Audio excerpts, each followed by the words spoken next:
Una vez que hemos aprendido sobre lo que son las operaciones unitarias y sus distintas aplicaciones dentro de la industria y las distintas industrias en las que se aplica, vamos a entrar un poco más en materia, esta vez explicando dos de las operaciones unitarias o de los tipos de operaciones unitarias que se vuelven fundamentales dentro del estudio de la materia. Esas son las operaciones en etapas y las operaciones en velocidad. Las operaciones en etapas hacen referencia a un tipo de operación de separación. Justamente en las operaciones de separación se tiene una mezcla donde esta se va a fraccionar en dos partes, una parte en un estado o una fase y la otra en otro estado u otra fase. Justamente en esas operaciones en etapas ocurre una especie de interacción entre estas fases donde los componentes de cada una de ellas, tanto de una como de otra, se intercambian entre sí e interactúan en distintos momentos. Esos momentos justamente se llaman etapas. Para comprender esto, pues básicamente en el estudio se ha introducido un concepto que es bastante importante, que es la etapa ideal. En la etapa ideal se nos dice que ambos componentes obtienen un equilibrio termodinámico completo, siendo que en la realidad en verdad no sucede eso. O sea, sí, las fases interactúan entre sí, intercambian componentes con el fin de llegar a un equilibrio, pero muchas veces el equilibrio que llega no es el esperado. Por eso el resultado es diferente. Las fases en las que se puede dar esta interacción suele ser usualmente entre líquido-gases o líquido-líquido. El ejemplo principal de este tipo de operaciones unitarias en etapas es justamente la destilación por etapas, que es un proceso que nos ayuda a comprender de manera integral este tipo de operaciones unitarias, porque básicamente está basado en él.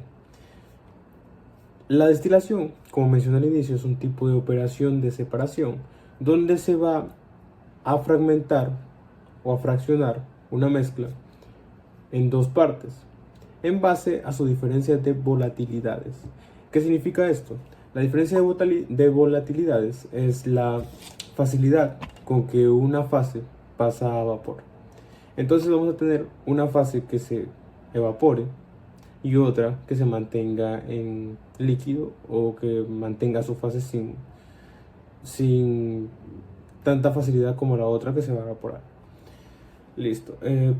Básicamente, un destilador es una columna donde el líquido más volátil sube en forma de vapor y el líquido menos volátil desciende en forma de agua. Dentro de esta columna existen diversos platos o diversas etapas, diversas líneas, donde ocurre la interacción de las que les hablé previamente, donde el vapor que sube interactúa con el líquido que baja en cada uno de estos platos. Ahora, en cada uno de estos platos, como mencioné también antes, no es de manera ideal, o sea, realmente no existe. El objetivo es que se llegue al equilibrio, pero realmente nunca se llega al equilibrio, por lo cual es necesario evaluar la eficiencia que tiene cada plato para ver cuáles son los resultados reales de la operación que estuvimos realizando. También en esta figura podemos ver ilustrado básicamente lo que es una columna de destilación. Las flechas rojas son las flechas que ascienden en forma de vapor, las flechas azules son las flechas que descienden en forma de líquido y tenemos algunos componentes más. Podemos ver en la parte superior lo que es el condensador, en la parte inferior lo que es el reflujo, el hervidor para hervir el líquido que está ahí. Tenemos también las tuberías de reflujo, tenemos la parte de la alimentación y tenemos justamente cada etapa diseñada como una especie de escalones. Una vez que conocemos cuál es el funcionamiento del destilador y cómo se ve representada las operaciones unitarias en etapas en dicho proceso, es conveniente estudiar o saber o presentar o exponer cuál es el método que se utiliza normalmente para definir el número de etapas que debe tener una determinada separación de destilación. Para esto se utiliza el método de McCabe-Thiele.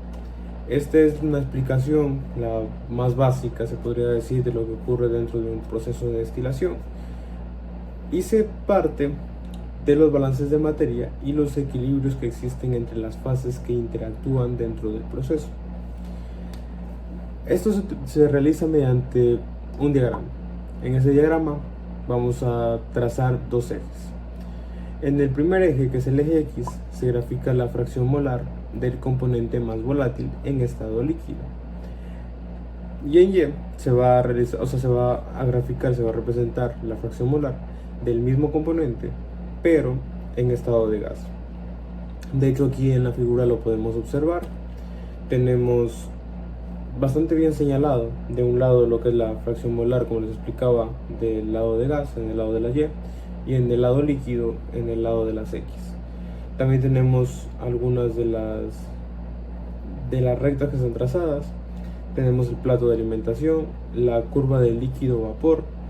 Tenemos las rectas que definen básicamente cuál es el enriquecimiento, cuál va a ser el agotamiento, y la recta Q. También conviene hablar acerca de algunas variables importantes y inmiscuidas dentro de este tipo de proceso. El primero es la relación de reflujo. Ese se explica o se define como la razón entre el flujo de líquido que retorna a la columna desde el condensador. Ese lo pudimos ver ubicado en la figura, en la parte superior, y dice que controla la intensidad del contacto entre fases en la sección superior de la columna, como lo había mencionado. Hay que tomar en cuenta que un incremento en el reflujo mejora la separación, reduciendo el número de etapas teóricas necesarias y por ende el número de recursos. Pero como contraparte menciona que se necesita mayor gasto energético para que esto funcione. Luego tenemos el sobreflujo molar. Este es un supuesto, es algo que se supone para simplificar las operaciones, en la que establece que los caudales molares de vapor y líquido permanecen constantes a lo largo de la columna.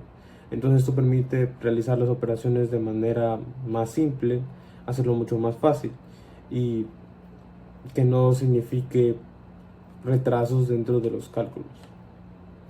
Y también tenemos la eficiencia de platos.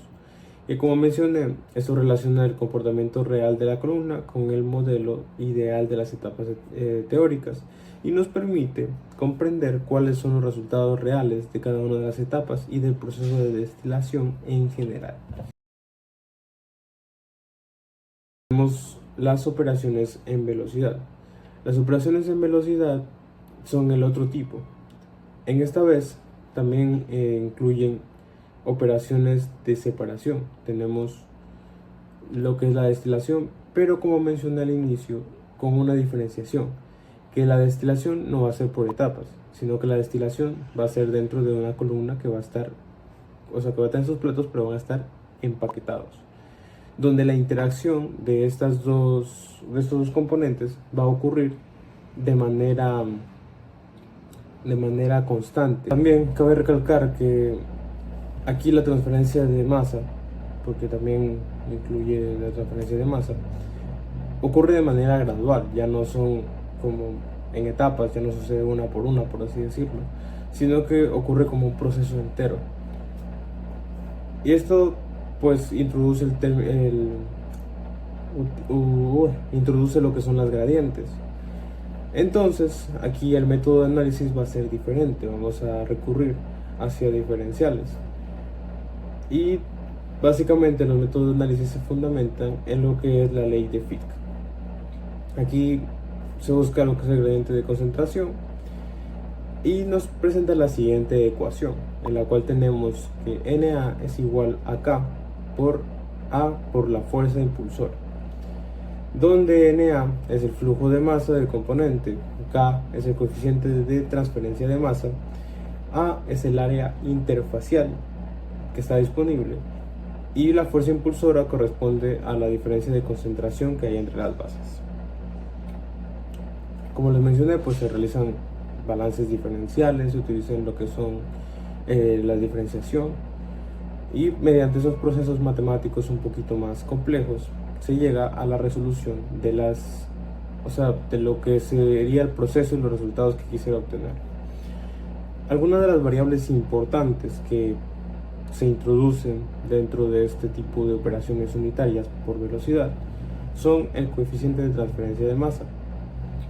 Este dice que representa la capacidad del sistema para transferir un componente en una fase a otra y es de los más importantes. También tenemos lo que es el área interfacial.